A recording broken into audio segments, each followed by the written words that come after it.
What is a mechanical ventilator? A mechanical ventilator is a machine that helps a patient breathe when they are having surgery or cannot breathe on their own due to a critical illness.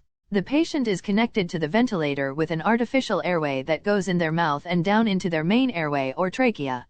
Why do we use mechanical ventilators? A mechanical ventilator is used to decrease the work of breathing until patients improve enough to no longer need it. The machine makes sure that the body receives adequate oxygen and that carbon dioxide is removed. This is necessary when certain illnesses prevent normal breathing. What are the benefits of mechanical ventilation? The main benefits of mechanical ventilation are the following. 1. The patient does not have to work as hard to breathe and their respiratory muscles rest. 2. The patient is allowed time to recover in hopes that breathing becomes normal again. 3. Helps the patient get adequate oxygen and clears carbon dioxide. 4. Preserves a stable airway and preventing injury from aspiration. It is important to note that mechanical ventilation does not heal the patient. Rather, it allows the patient a chance to be stable while the medications and treatments help them to recover.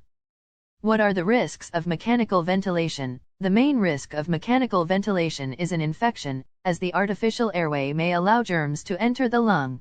This risk of infection increases the longer mechanical ventilation is needed and is highest around 2 weeks. Another risk is lung damage caused by either overinflation or repetitive opening and collapsing of the alveoli of the lungs. Sometimes, patients are unable to be weaned off of a ventilator and may require prolonged support. When this occurs, the tube is removed from the mouth and changed to a smaller airway in the neck. This is called a tracheostomy. Using a ventilator may prolong the dying process if the patient is considered unlikely to recover.